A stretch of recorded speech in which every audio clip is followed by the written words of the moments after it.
Doctora Olga Lucía Velázquez, buenos días, bienvenida a la información y las noticias de la cadena radial auténtica de Colombia y al Día Noticias. Muy buenos días, Carlos. Muy buenos días, John Lidia, y a toda la mesa de trabajo y a los oyentes. Bueno, John Didier, ¿por dónde recibimos a la doctora Olga Lucía? ¿Por lo de anoche? ¿Por lo de antier? ¿Por lo de ayer? ¿Por lo de esta mañana? ¿Por lo de hace un ratico? Son demasiados temas. John Didier, le cedo la palabra para que recibamos con este análisis de una mujer que sabe y conoce y le duele el tema de nación y es la representante Olga Lucía Velázquez. John Didier. Sí, gracias Carlos y muy buenos días para la representante de la Cámara, Olga Lucía Velázquez. Pues preguntarle su opinión, su análisis del discurso del presidente Gustavo Petro anoche, 40 minutos, dentro de lo que se logra rescatar muchos temas, habló el presidente de la República. Uno de ellos que me parece absolutamente delicado es que asegura que lo quieren matar, que no solamente le quieren dar golpe de Estado, sino que lo quieren matar. Un tema absolutamente delicado. Él no lo había afirmado antes, no recuerdo que lo haya dicho antes con la contundencia como lo expresó. ¿Cree que en efecto en Colombia hay un poder que quiere matar al presidente de la República, representante Olga Lucía Velázquez? Bueno, yo no creo que hasta allá se estén presentando o las diferencias y las enemistades. Yo no sé qué información tenga la fuerza pública, pero yo creería que eso desestabilizaría al país. No siento que haya ese ambiente. Otra de las afirmaciones que el presidente hizo fue frente a la Comisión de Acusaciones y el Congreso de la República. También creo que ese no es el golpe blando que él dice que puede pasar. Todo lo que se hace al interior de la Comisión de Acusaciones se hace en derecho, cumpliendo con el debido proceso, revisando y analizando. Cada proceso tiene unos investigadores, que en este caso son congresistas, como yo, que hago parte de la Comisión de Acusaciones, y se van desarrollando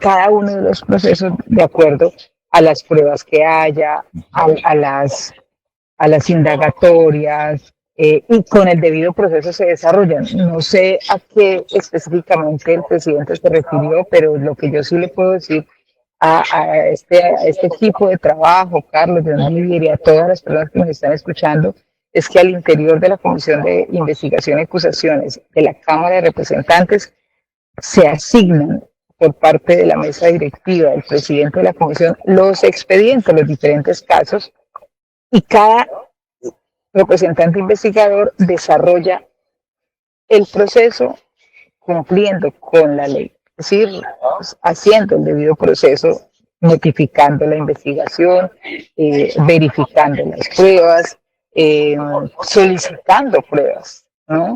Realizando las indagatorias. Es decir, que ahí no hay ninguna conspiración contra alguien, ¿no? Eso me parece que es ir más allá de lo que podría ser la Comisión de Investigación y Acusaciones.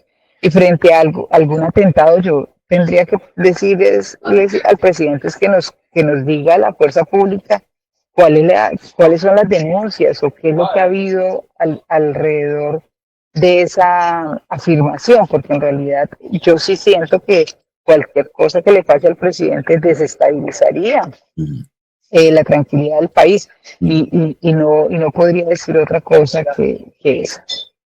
Sí, eso es absolutamente cierto. Él habla del poder en Colombia, que es el poder económico que tiene medios de comunicación. Él dice que el poder no está en la Casa de Nariño, el poder está en el sector económico, y eso puede ser verdad.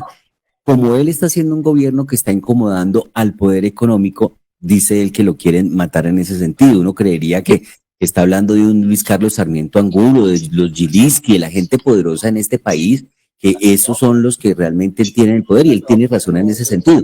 Pero es que uno siente que como usted lo señala, yo no creo que ese sea el interés del poder económico de eliminarlo, porque crearíamos un problema mayor. Siempre he dicho que al presidente hay que dejarle que termine su periodo constitucional, decirle muchas gracias, bien, regular o mal, pero sacarlo, destituirlo, sería un grave error. Incluso, ya estoy dando una opinión, representante, a ver si usted coincide conmigo. A pesar que el Consejo Nacional Electoral tiene la competencia para investigar las irregularidades que se pudieron haber presentado en su campaña, es mejor que dejen eso quieto, sancionen al gerente de campaña como hicieron con la campaña de Santos para no alborotar el avispero. A Colombia entrar en un mar de turbulencia porque se va a ir a pique la economía como le está pasando en este momento. El momento económico del país no es muy bueno, representante. Pero yo creo que efectivamente el gobierno sí está tocando muchos callos y efectivamente está asistiendo a territorios donde ningún gobierno había ido antes y se está centrando la inversión en lugares donde hay unas grandes brechas de inequidad, por ejemplo en el Chocó, en la Guajira, y eso pues siempre casi que Bogotá, Medellín, Cali, como que las ciudades capitales eran las más visibles, las que se llevaban los mayores recursos de inversión del presupuesto. Y en este caso, el presidente lo que ha dicho es, demos una mirada a la otra Colombia que también existe. Eh, por ejemplo, el acueducto. ¿Cuántas personas en nuestro país no tienen acceso a agua potable? ¿Por qué no nos enfocamos allí? ¿Cuántas personas hoy no tienen acceso a educación y a salud? Enfoquémonos allí. Entonces, un poco eso, ese llamado me parece que es muy importante y es que ese cierre de brechas que lo tenemos que hacer como país. Otro tema que me parece trascendental y en lo que el gobierno del presidente Petro está realizando una labor muy importante en cabeza de la ministra de Transporte Constanza, es el tema del desarrollo férreo. Por fin en nuestro país vamos a tener una línea férrea casi que atraviesa el país, desde, desde Chiriguaná hasta Bogotá, hasta La Dorada. De ahí Zipaquirá que se conectaría con el Regiotram. Es decir, aquí van a haber transformaciones, que eso antes, pues hablar del sistema férreo, pues no se podía tocar a los transportadores, ¿no? Y creo que en eso hay una transformación. Y, y yo hago un llamado también al tema de la calma y responsables de lo que pasa en nuestro país.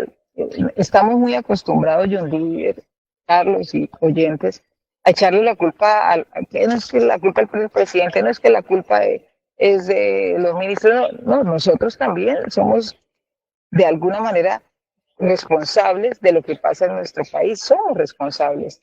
Si nosotros solamente hablamos más del país, si solamente hablamos que todo va mal, si no le encontramos salidas, pues todo va mal porque se genera un caos. Yo en cambio creo que aquí hay grandes oportunidades que necesitamos visibilizar y que la economía del país no está tan grave como todo el mundo dice. Fíjense, Carlos y John Didier, que para oyentes, que cuando se presentó todo el problema del COVID, yo fui una gran crítica con el presidente Iván Duque. Y aquí en esta cadena radial tan importante lo manifestó en 200 billones de pesos para pagarlos en 4 años. Es decir, él los gastó y que otros los paguen. Eso es lo que está haciendo este gobierno, pagar 200. Y cuando uno empieza a mirar en qué se invirtieron 200 billones de pesos, si uno ve en qué, no, en tapabocas y no sé en qué más. Tapabocas, vacunas que la mayoría se vencieron. El subsidio a las empresas. El subsidio a las empresas, y uno dice, bueno, y entonces es que nosotros estamos pagando esa deuda.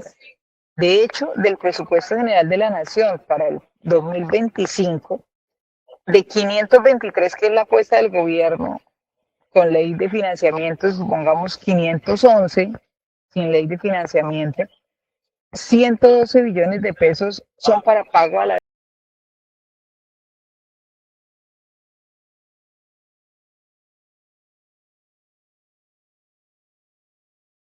el crédito que sacó el gobierno del presidente Iván Duque fue un crédito pagadero a 4 años, donde no hubo inspección y vigilancia por parte del Fondo Monetario Internacional, sino que fue discrecionalidad del gobierno en qué gastárselo.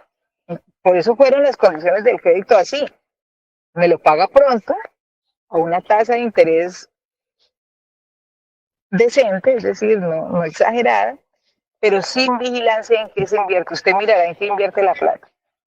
Por eso hoy, cuando uno empieza a mirar en qué se invirtió, pues claro, es que el presidente tenía la potestad de gastárselo en lo que quisiera, porque no hubo una restricción por parte del Fondo Monetario Internacional ni tampoco hubo una solicitud del gobierno para hacer un crédito a largo plazo donde hay vigilancia de la inversión. No, aquí fue expedito, 200 millones de pesos, pagaderos en 4 años y mire a ver en qué invierte. Y eso lo estamos pagando ahora. Eso es una reflexión que el país debería estar haciendo en este momento. Yo lo hice en su momento. De hecho, yo demandé varios decretos que salieron del FOME.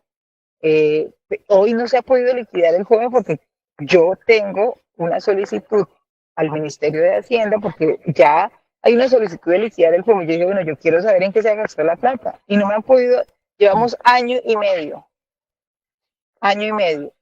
La Comisión Cuarta de Cámara es la que tiene que darle el visto bueno para finiquitar el fondo. Y no se ha podido, porque no me han podido rendir cuentas de peso a peso qué pasó con los recursos del FOME. Entonces, aquí hay mucho también que analizar, no solamente es este gobierno, sino qué está haciendo este gobierno de manera responsable para seguir con la calificación crediticia. Pagar el crédito. Este gobierno pudo haber dicho, no, yo no pago ese crédito, eso lo otro gobierno, no. De manera responsable digo, yo pago el crédito y eso hay que reconocerlo. El déficit del fondo del combustible, 37 billones de pesos nosotros los colombianos subsidiamos de gasolina. Se quitó el subsidio, ¿qué pasó? Nada.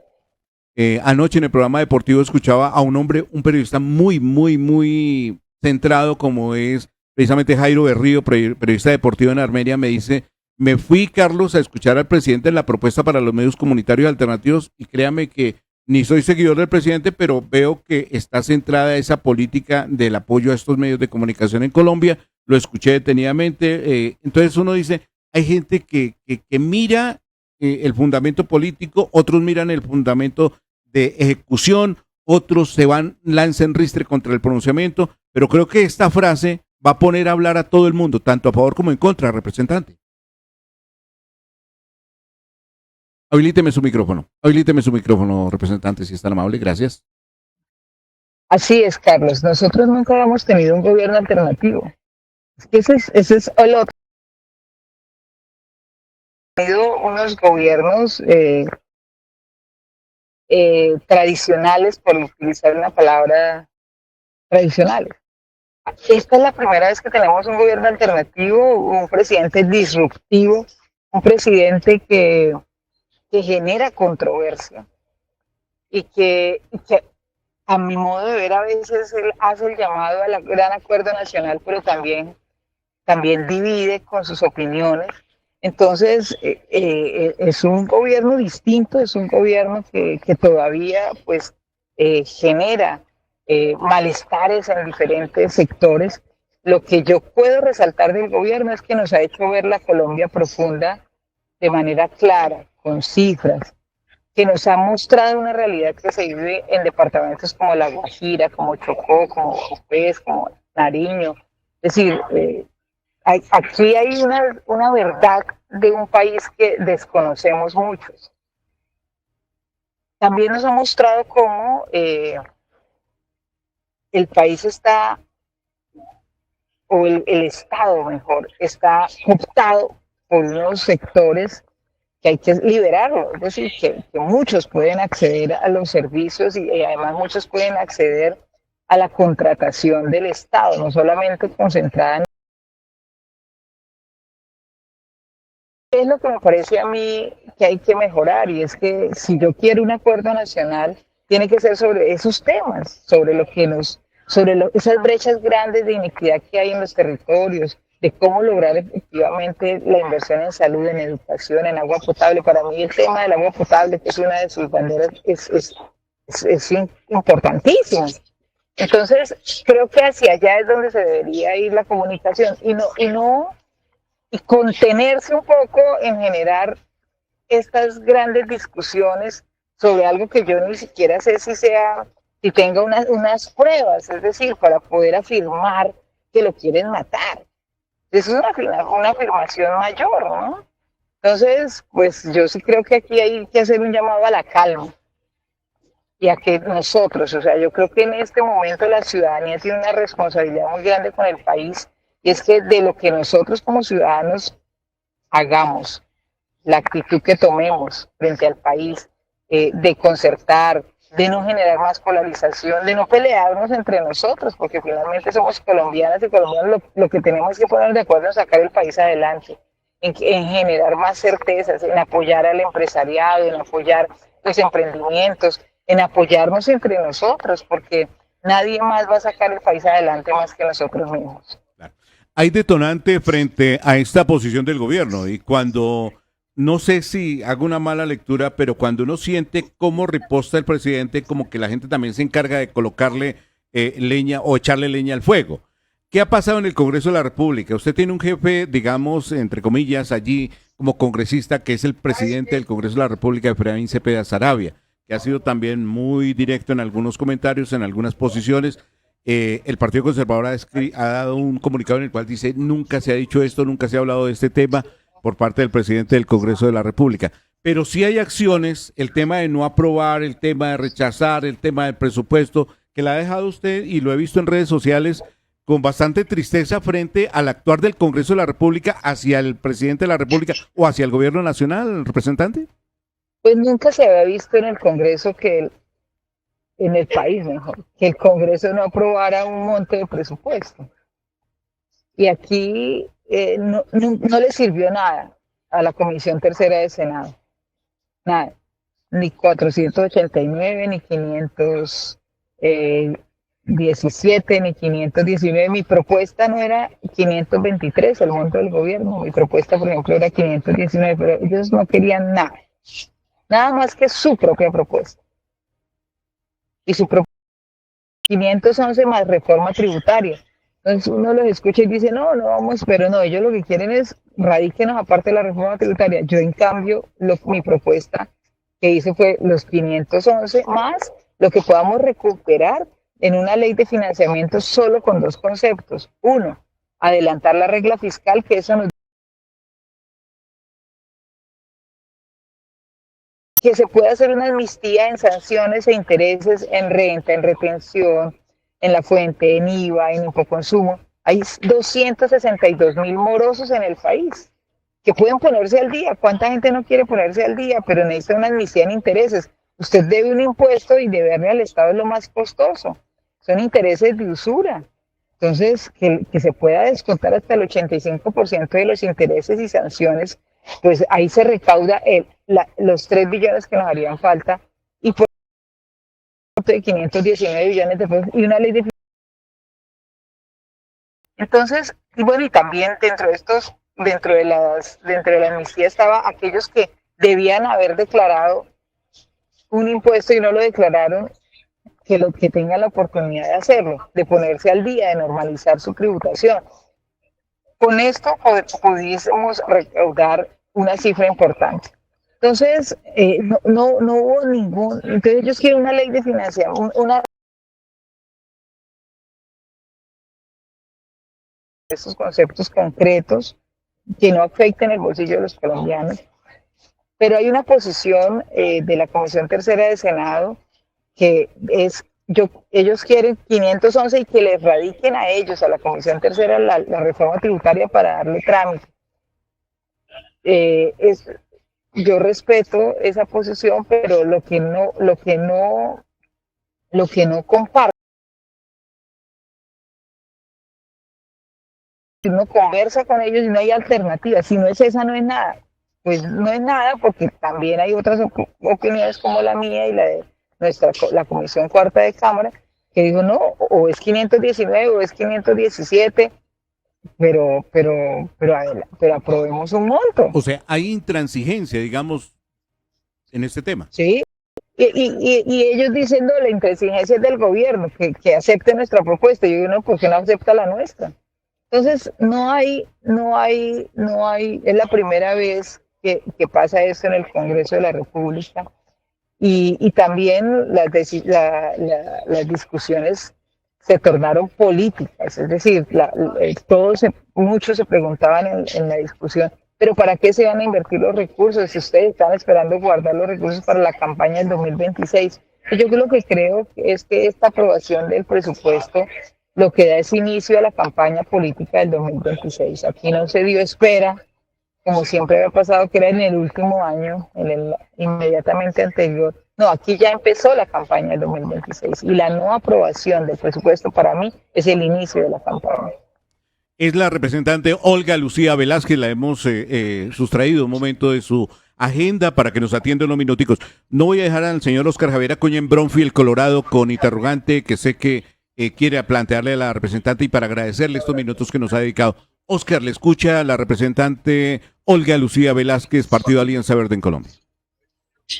Gracias, Carlos. Pues a propósito de lo que decía la representante de un gobierno alternativo, pues han pasado 2 años, más de 2 años de gobierno y todavía el presidente no ha logrado ni siquiera unir a ese equipo de trabajo.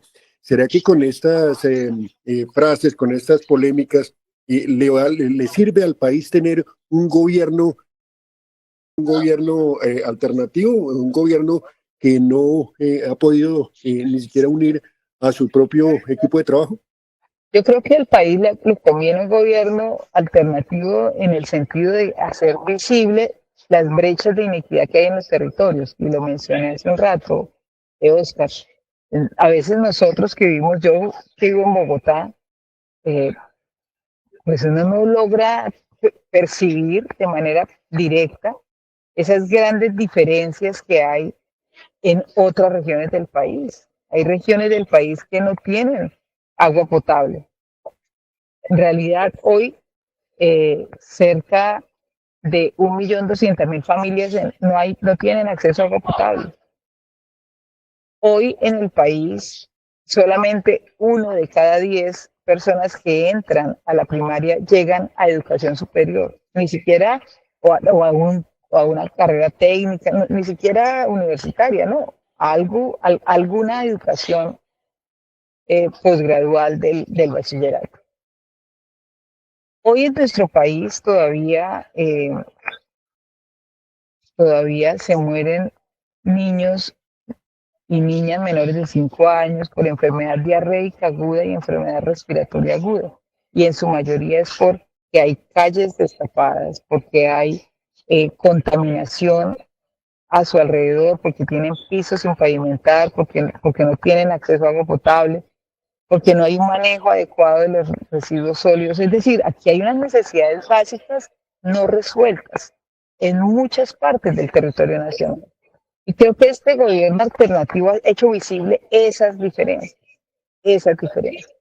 Ahora, el otro tema es cómo ha administrado este gobierno alternativo el país. Y entonces ahí viene el problema, y es que yo sí creo que no hay un modelo de gestión que haya podido articular, integrar, complementar las acciones entre los gobiernos locales y el gobierno nacional.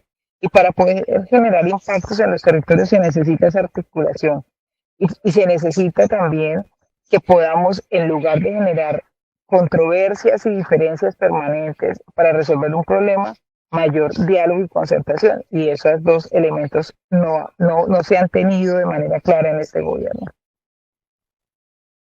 Representante Olga Lucía Velázquez, ¿qué se avecina en el Congreso de la República? ¿Más tensión? ¿Podemos distensionar? ¿Usted ve que se pueda distensionar? ¿Cómo ve usted al presidente del Congreso de la República? ¿Un hombre que concilia? ¿Un hombre que puede dividir aún más esta situación que está viviendo el país? ¿Hacerle, entre comillas, diríamos, el juego al presidente de la República? Porque sí me reitero en eso. No he escuchado al presidente de los colombianos. Anoche me sentí otra vez escuchando al en arengas, en discusiones, pero no he escuchado al presidente de todos los colombianos. ¿Cree usted que desde el Congreso de la República se va a hacer más radical en este tema? Yo creo que se va a radicalizar la discusión. ¿Y por qué? Porque empezó la campaña del 2026. O sea, esa es la primera razón. Dos, efectivamente hay dos alternativas, o que se llegue a un acuerdo, a una conciliación con el presidente del Senado, o dice más la situación. Y eso depende de la voluntad que haya entre las dos partes, tanto del gobierno como del presidente del Senado. Y para eso se necesita ceder. Y la pregunta es, ¿quién está dispuesto a ceder para que haya una concertación? Y lo dejaría. Hoy, lo que yo he visto es que ninguno está dispuesto a hacer. Y si nadie cede, pues no hay concertación, y al contrario, se radicaliza aún más. Y para mí se va a radicalizar porque ya el inicio de la campaña del 2026 empezó. Y eso hace que los grupos políticos tomen posiciones. Entonces, ¿de qué lado estoy? ¿De qué lado estoy? Y bueno, y eso es lo que va a pasar. Yo no veo, a mí me duele, y me duele porque yo hago política para ayudarle a la gente, yo hago política para que podamos sacar adelante el país, yo hago política porque creo que el país necesita crecer, porque el país necesita oportunidades, porque yo sí veo que este país tiene un enorme potencial para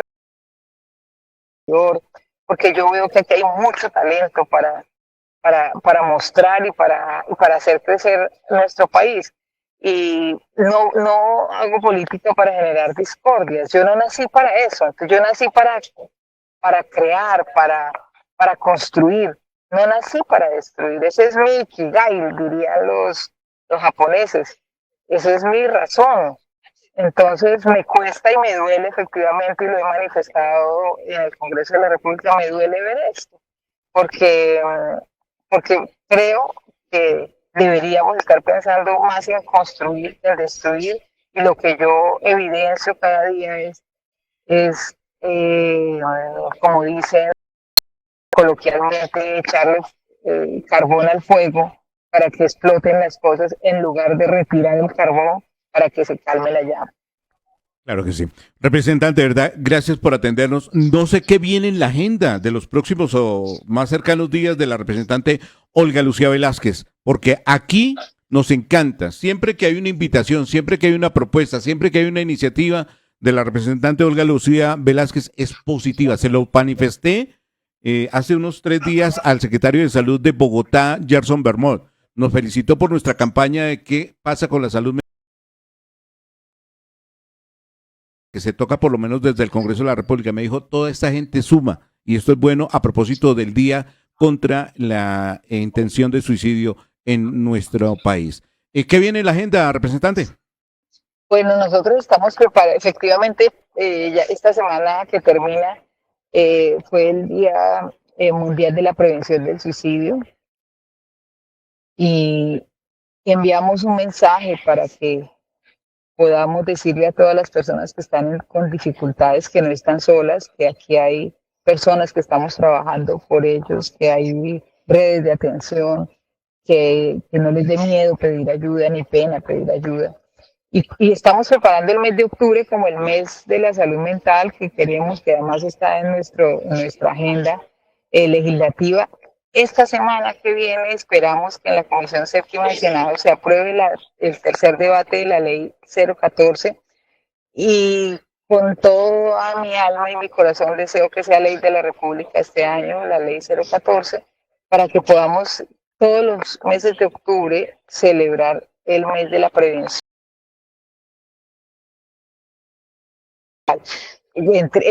Esto entre muchos temas que tiene el proyecto de ley, ¿no? Entonces, ese es uno. Y el otro tema es presupuesto. Seguimos discutiendo el presupuesto. Aquí hay un limbo jurídico, ¿no?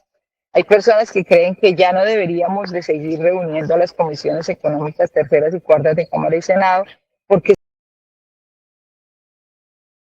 no hay monto para distribuir un ya se debía dejar ahí y que se decretara por parte del gobierno nacional.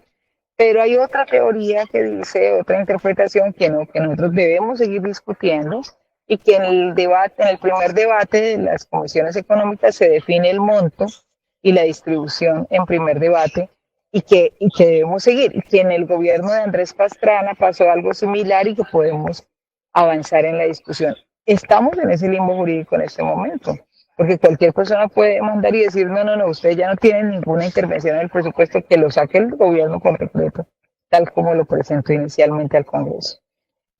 Representante Olga Lucía Velázquez, reciba el saludo cordial de nuestro director en la ciudad de Cali, Juan Carlos Oscaro, que también llega la información, Oscar Javier Acuña en Bromfield, Colorado, John Didier Rodríguez Marín y este gran equipo. Y como siempre, gracias por atendernos y darnos también esa visión, ese punto de lo que está pasando en nuestra sociedad, que nos pone, como digo yo, hoy, ni ingrese usted a las redes sociales, todos contra todos frente Sí.